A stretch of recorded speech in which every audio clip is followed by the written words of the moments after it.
Jamaah sekalian yang dimuliakan oleh Allah Subhanahu wa taala. Alhamdulillah pada pagi hari ini kembali kita dapat bersama berkumpul di tempat yang dimuliakan oleh Allah Subhanahu wa taala. Tentunya merupakan satu kebahagiaan bagi kita karena kita dapat melaksanakan sholat subuh berjamaah, terlebih di bulan yang amat sangat mulia ini. Jemaah sekalian yang dimuliakan oleh Allah Subhanahu wa taala, sejatinya apa yang Allah Subhanahu wa taala perintahkan kepada kita, maka jika kita lihat dari sudut pandang bagaimana seharusnya kita berinteraksi dengan Allah Subhanahu wa taala, maka tidak akan ada muncul rasa berat di dalam diri kita dalam melaksanakan perintah Allah. Kenapa demikian?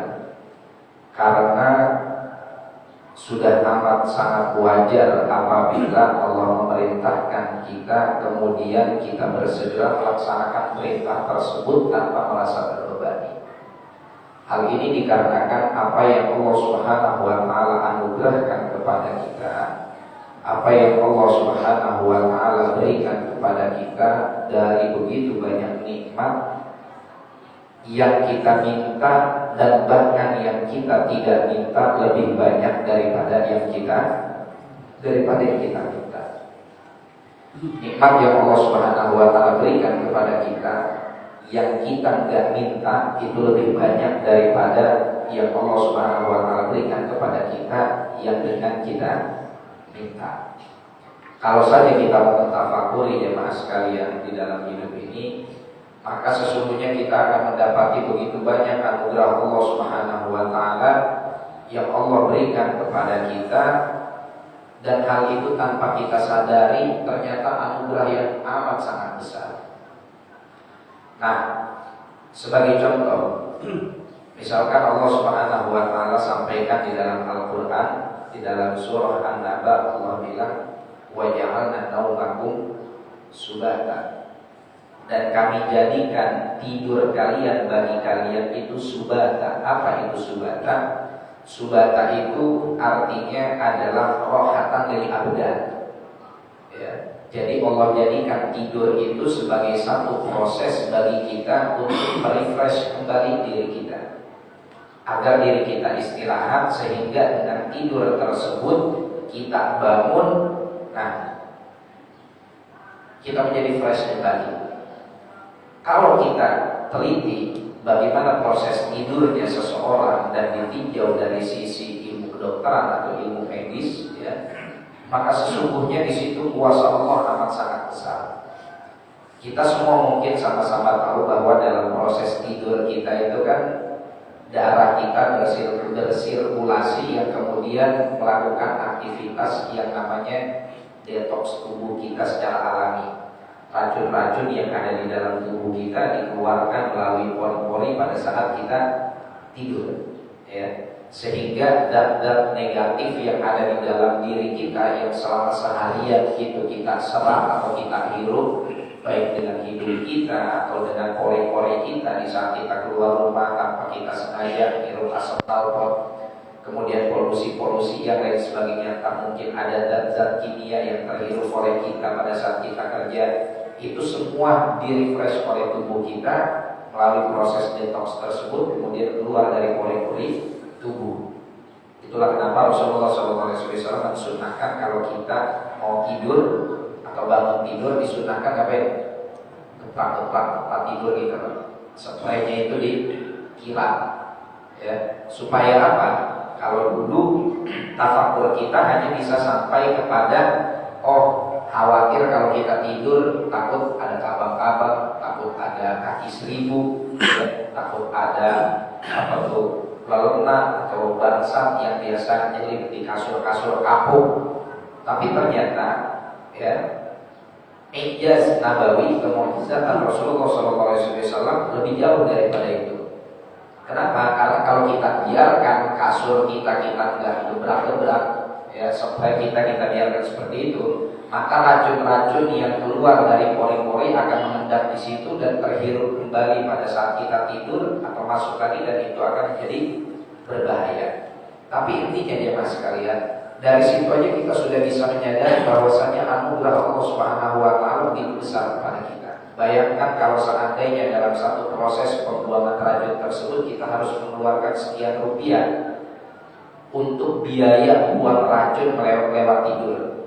Udah berapa yang harus kita bayarkan? Udah berapa yang harus kita keluarkan? Tapi Allah Subhanahu wa taala berikan sistem tersebut secara otomatis dan gratis di dalam tubuh kita tanpa kita harus memberikan imbalan kepada Allah. Loh, kalau seandainya nggak perlu imbalan, lantas kenapa Allah nyuruh kita ibadah? Bukankah ibadah kita seakan-akan adalah imbalan dari nikmat yang Allah berikan kepada kita? Sebagian orang mungkin mikir gitu. Tapi kalau kita mau balikin, oke, ente ibadah merasa bahwa ibadah yang Allah perintahkan kepada anda adalah bentuk permintaan imbalan dari Allah atas nikmatnya. Begitu ente mikir ya? Iya, saya mikirnya begitu. Lantas kenapa dengan ibadah kita Allah masih kasih kita pahala? Ya. Kalau seandainya ibadah kita adalah bentuk keinginan dari Allah agar kita memberikan timbal balik atas nikmatnya, maka ibadah kita nggak harus ada pahalanya. Ya. Cukup kita ibadah tanpa harus dikasih pahala. Tapi ternyata dengan ibadah tersebut Allah Subhanahu wa taala malah justru memberikan kita pahala. Ya. Oleh karena itu Allah tegas sekali di dalam Al-Quran bilang, wa ma khalaqul jinna wal insa illa liya'budun. Tidaklah aku ciptakan jin dan manusia kecuali hanya untuk menyembah kepadaku. Coba terusin ayatnya. Apakah sesembahan kita kepada Allah sebagai bentuk upah yang kita berikan kepadanya atas apa yang Allah berikan kepada kita? Ternyata enggak. Ya.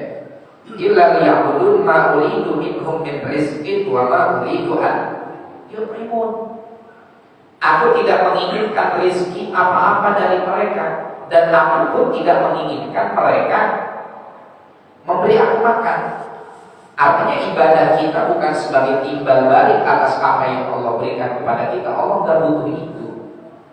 Allah gak menginginkan itu. Malah justru dengan ibadah kita akan kembali manfaatnya, keuntungannya, benefitnya kepada kita sendiri. Dari berbagai macam amal ibadah yang kita lakukan, Allah Subhanahu wa taala memberikan ganjaran buat kita. Termasuk diantaranya puasa. Ya, apalagi puasa, kata Rasulullah Shallallahu Alaihi Wasallam, beliau menjelaskan satu hadis qudsi dari Allah Subhanahu Wa Taala, kullu amali bani Adam mudha'af. Setiap amal bani Adam itu, amal manusia itu bisa dilipat gandakan. Sampai berapa? Ila sab'imi'ati dhifin, sampai 700 kali lipat. Illa shaum, kecuali puasa. Fa innahu li wa ana ajzi bihi. Sesungguhnya puasa itu urusan aku. Maka kata para ulama, ibadah yang lain bisa dilipat gandakan pahalanya maksimal sampai 700 kali lipat. Tapi untuk puasa, kelipatan ganda dari pahala puasa tersebut Allah nggak kasih tahu, rahasia, nggak ada batasannya. Ya, nggak ada batasannya. Maka dari itu jemaah sekalian yang dimuliakan oleh Allah Subhanahu wa taala, sungguh sangat merugi mereka-mereka yang atau kita bahkan mungkin ada yang melakukan kemaksiatan kepada Allah Subhanahu wa taala sehingga meninggalkan kesempatan terbaik di bulan suci Ramadan ini hanya karena mementingkan syahwat perutnya, hanya karena mementingkan syahwat tenggorokannya, hanya karena mementingkan syahwat lambungnya, kemudian dia tinggalkan perintah puasa. Siang hari dia makan, siang hari dia minum tanpa udzur, ya. Padahal hanya 29 hari atau maksimal 30. Enggak akan lebih. Enggak akan lebih dari 30 hari. Itu yang wajib. Itu yang wajib. Ya. Selama 1 tahun di mana sebelumnya kita, masya Allah, mau makan bebas.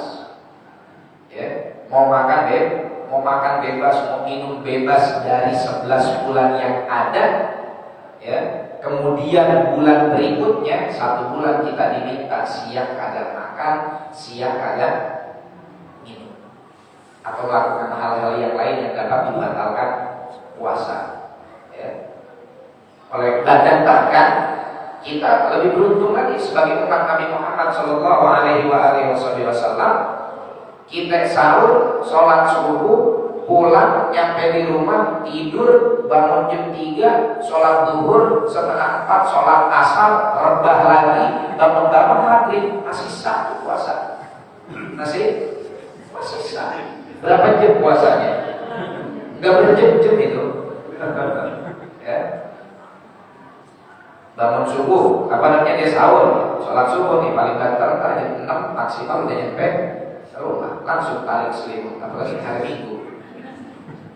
6, 7, 8, 9, 10, 11, 12, 1, 2, 3 9 jam ya, 9 jam. Asal jam berapa? Jam 3 lewat 14. Masih keburu sholat zuhur? Masih keburu. Dia sholat zuhur. Tunggu dia zuhur, dia tunggu dia waktu asar. Ya, dia sholat asar. Habis sholat asar, lemas, rebahan lagi. Anggap dia selesai sholat asar setengah 4, setengah 5, setengah 6. Ya, dari setengah 4, setengah 5, setengah 6, 2 jam. 2 jam maghrib tambah setengah jam. 2 jam setengah tambah tadi yang dia bangun buat sholat zuhur, sholat asar, 3 jam doang puasa. Sah. Ya. Kalau umat Nabi yang lain, dia pakai sama Nabi Pak. Puasa tidur terus. Ya. Lagi ketiduran bapak gak dengar adzan maghrib.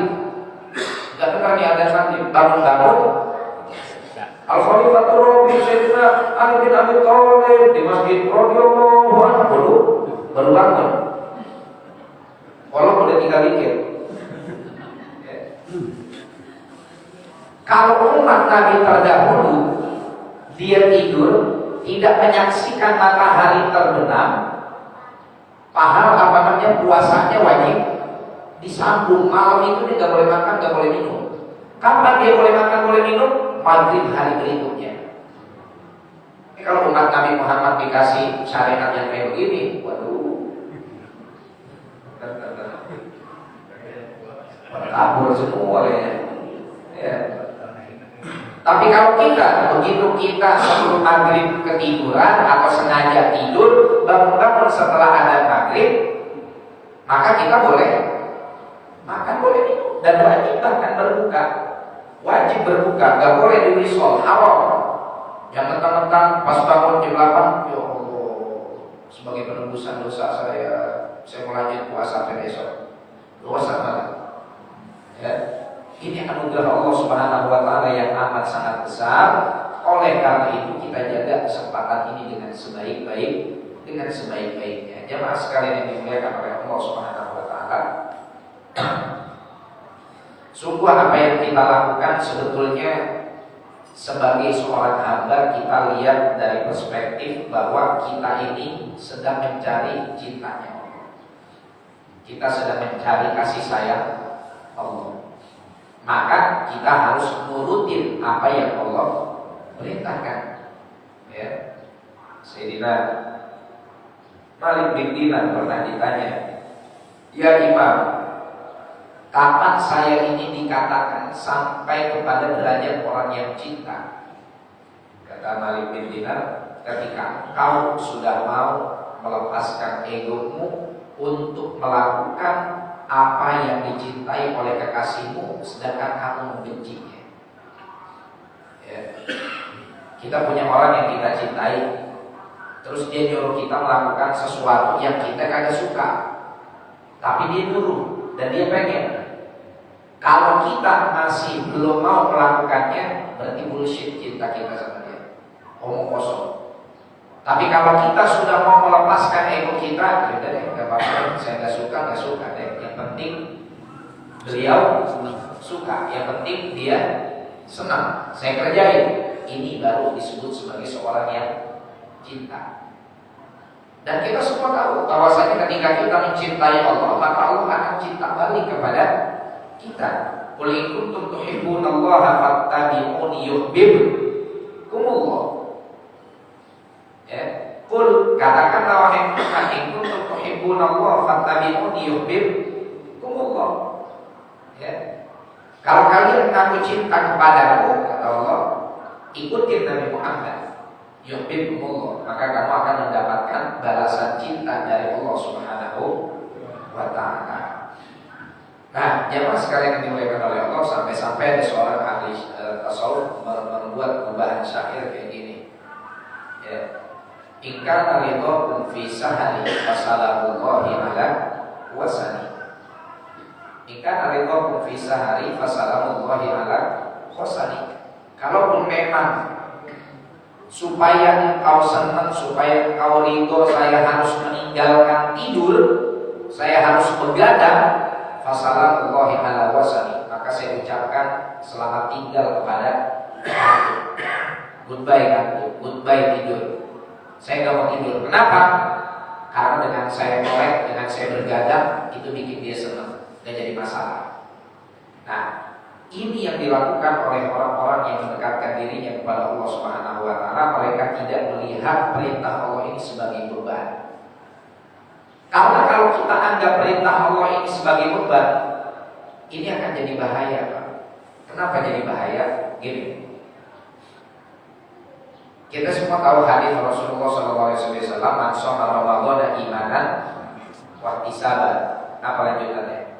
Ghufira lahu ma taqaddama min dhanbihi. Ini kan hadis sering diulang-ulang ya. Hadis ini sering diulang-ulang oleh para ulama, oleh para dai, oleh para kultumers ya. Nah, apa isi maksud dari hadis tersebut? Barang siapa yang berpuasa pada bulan Ramadan imanan karena iman. Apa yang dimaksud karena iman? Iman itu maksudnya adalah mungkinan hak fardiyatis shaum. Orang puasa kalau pengen dapat ampunan Allah, maka dia harus melaksanakan puasa tersebut berangkat dari rasa keyakinan bahwa puasa ini hukumnya wajib. Satu. Yang kedua, ihtisaban. Apa makna ihtisaban? Makna ihtisaban itu artinya adalah ar-raghbah, kecintaan, fi thawabi indallah. Ya. Cinta ingin terobsesi terhadap perintah, terhadap pahala dari Allah. Wa azimatan, dan punya tekad. Apa yang dimaksud dari tekad? Ada mustithqali ibadati shaum. Seseorang itu dikatakan dia imanan, dikatakan dia ihtisaban dalam puasanya kalau dia tidak menganggap puasa itu berat. Satu.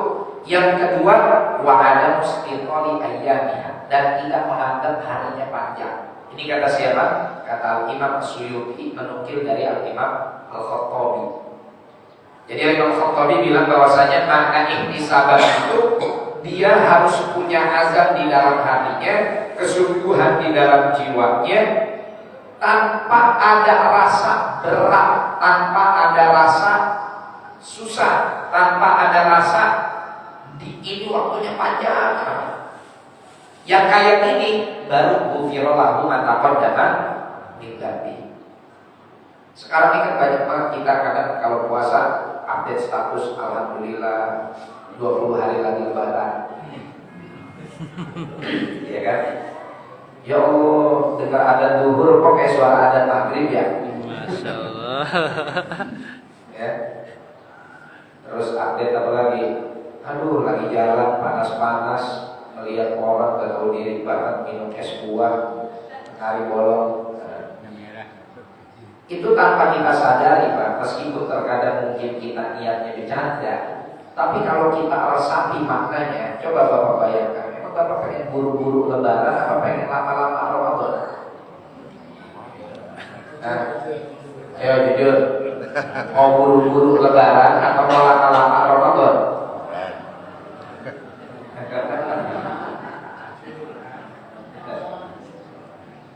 Bisa nggak Ustaz Ramadannya sambil lebaran?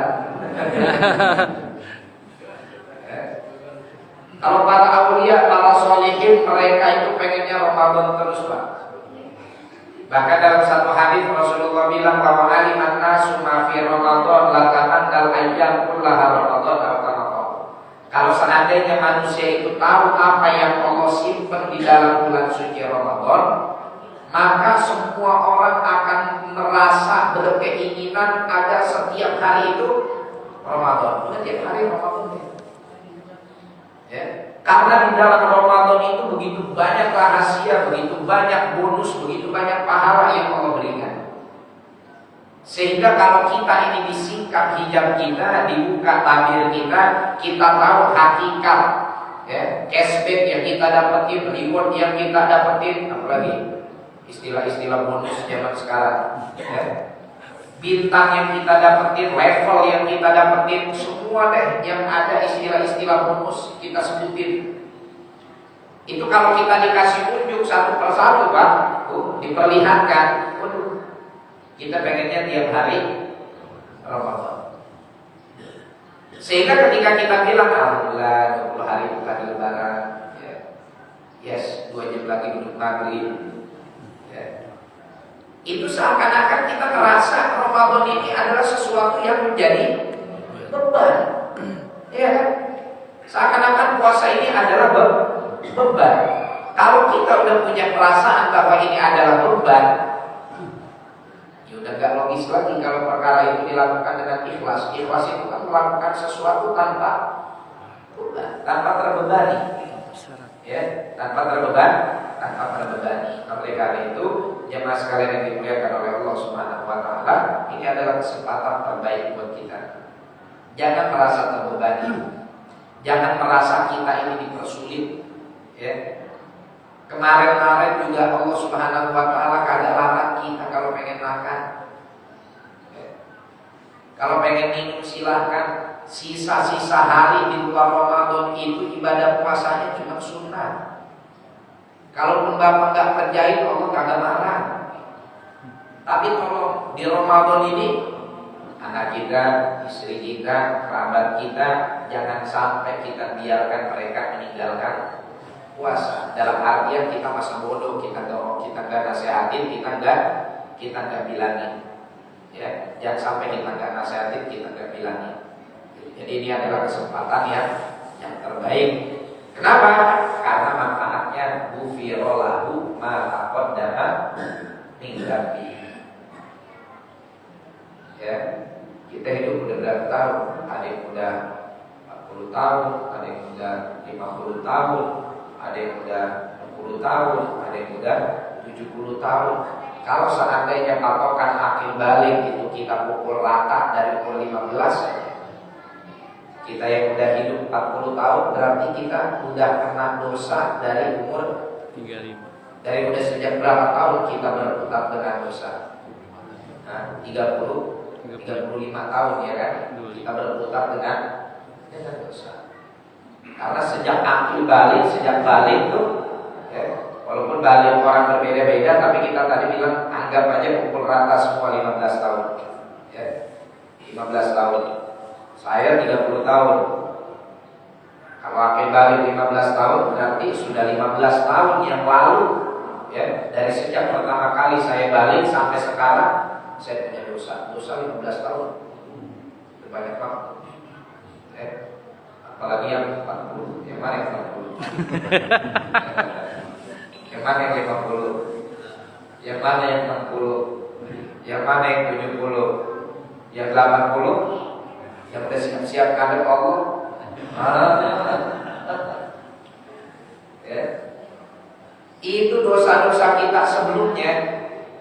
Kita butuh banget ampunan Allah untuk supaya nanti kita menghadapnya tanpa membawa noda, tanpa membawa buntelan dosa. Sehingga kita butuh ampunan tersebut. Maka bagaimana caranya agar kita dapat ampunan tersebut? Ya inilah, laksanakan puasa ini dengan sebaik-baiknya. Kurang bonus apa lagi coba Pak? Ya, kurang bonus apa lagi? Ghufira lahu ma taqaddama min dzambi. Dia dapat ampunan dari dosa terdahulu. Di situ Allah nggak kasih limit waktu. Dosa terdahulunya itu 5 tahun sebelumnya, 10 tahun sebelumnya, 15 tahun sebelumnya. Enggak, mata qaddama min dzambi, bebas, unlimited. Bonusnya unlimited. Sampai sudah hidup berapa tahun? Sudah hidup 50 tahun, tinggal dikurang 15, berarti 35 tahun. Selama 35 tahun dosanya diampuni. Kurang apa lagi kita punya Tuhan kayak ini minta ampun. Padahal kita jahatnya mohon ampun juga. Nakalnya kita juga minta ampun. Tapi Allah Subhanahu wa taala dengan rahmat dan rahimnya masih memberikan kita nikmat-nikmat tersebut.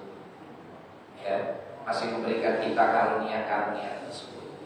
Jadi syukuri nikmat Allah Subhanahu wa taala, jangan kita biarkan puasa ini Ramadan ini berlalu kemudian kita melakukan kemaksiatan di dalamnya dengan tidak melaksanakan ibadah puasa. Punya udzur, ya tinggal ganti. Dikasih keringanan oleh Allah. Bapak niat pulang kampung besok, ya.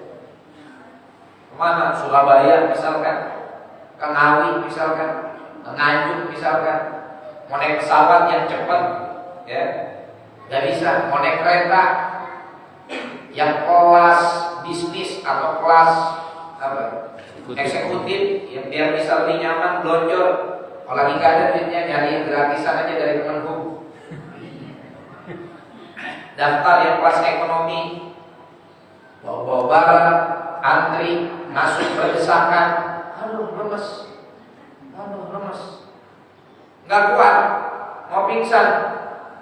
Jangankan bapak lagi lemes kayak gitu kan, kalau bapak udah tahu mau musafir perjalanan jauh, jaraknya itu lebih dari jarak Jamak dan Mosul, ya 88 km. Dari sini sampai mana tuh? Dari sini nyampe Cirebon, ya, atau sebelum Cirebon. Dengan syarat bapak berangkat sebelum adzan subuh. Sebelum adzan subuh bapak udah keluar rumah. Walaupun bapak seger, bapak boleh meninggalkan puasa dalam keadaan safar. Syaratnya itu berangkatnya sebelum adzan subuh. Kalau berangkatnya setelah adzan subuh, wajib puasa, kecuali kalau di tengah jalan lemas, pingsan. Kayaknya nggak ada sampai kayak gitu sih. Kitanya hanya pengen membaik. Sekarang bapak mau berangkat sebelum subuh atau berangkat setelah subuh? Gampang kok. Habis subuh panas banget, nggak punya mobil, mau stasiun Senen, cari Grab, masuk mobil, AC nggak? Tidur pula berangkat ke Senen, ya kan? Baru naruh badan udah pules. Bangun-bangun kata sopir, dari Senen Pak. Perasaan saya berangkat dari Kamis, nyampe Senen aja. Saya berangkat hari Minggu, nyampe Senen aja. Nyampe di stasiun, dikasih tempat duduk. Kereta sekarang gak berdesak-desakan, gak bergelantungan, semua kebagian kursi. Duduk di kursi, di mana capeknya? Kalau kita pengen tetap puasa, selama ada tekad pasti bisa, ya pasti bisa. Jadi sebetulnya gak ada mundur bagi kita, bukan dalam artian kita berbicara gak ada mundur ini dalam masalah fikih, tapi dalam masalah tekad kita sejatinya gak ada mundur, gak ada halangan untuk menyia-nyiakan perintah Allah Subhanahu wa ta'ala. Jemaah sekalian yang dimuliakan oleh Allah, yang terakhir, puasa ini harus benar-benar kita maksimalkan pelaksanaannya. Ya, kalau bapak jahit baju, ya jahit baju yang bagus, jahitannya yang rapi, obrasannya yang keren. Ya, jangan ngejahit baju, jahitannya biluk-biluk mana tahu. Ya, rapat, cuma jelek. Baju kalau seandainya jahitannya nih nggak presisi di sini, ya di sini, ya bagus nggak dipakainya. Walaupun dipakainya ganteng, tetap bagus. Bajunya, yang pakainya tetap. Nah, puasa pun demikian.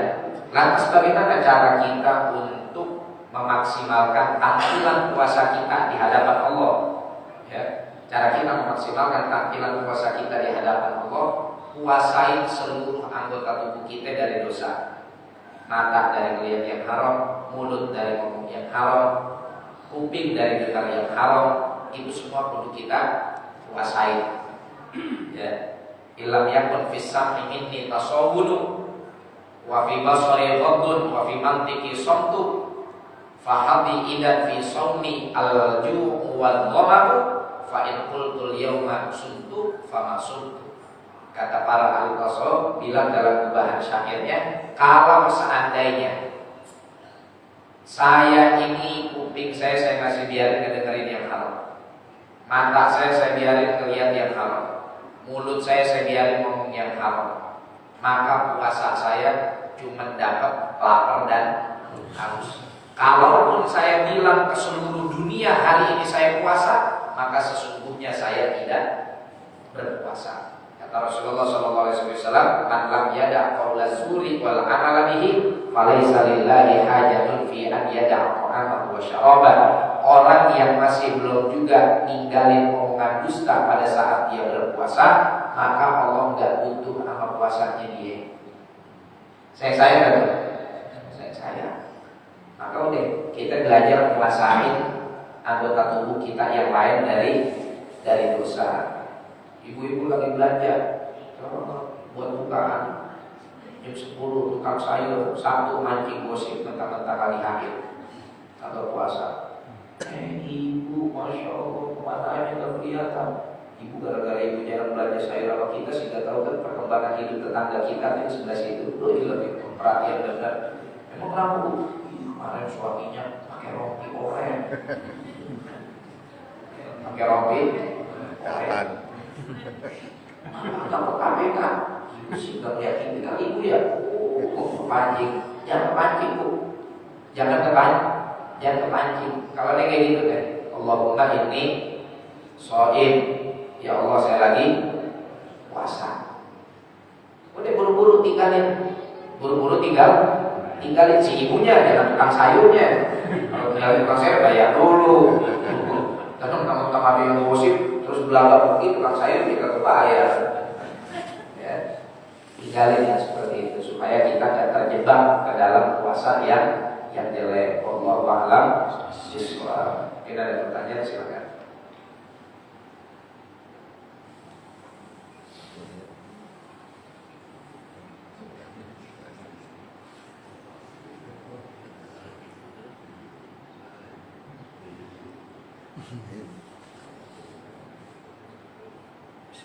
Ada?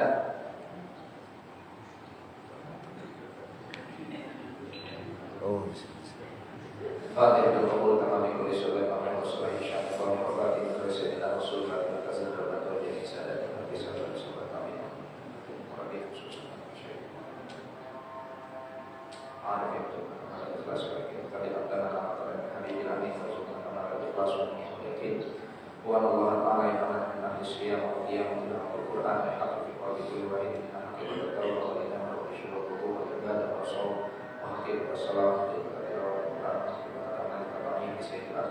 ala hadihi wa ala nabi fadil fi hadra Yesus sallallahu alaihi wasallam. Alhamdulillah rabbil alamin. Sirrul Fatihah.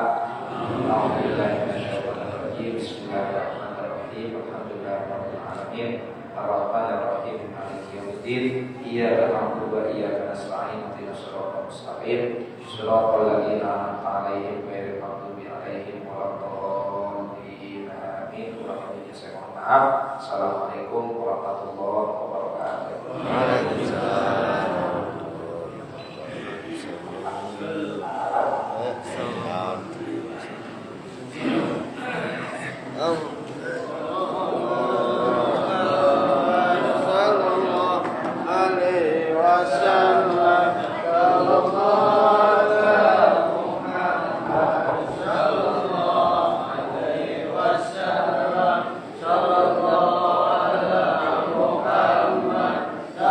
Allah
Hari ini saya libur dulu. Mau pergi ke siapa?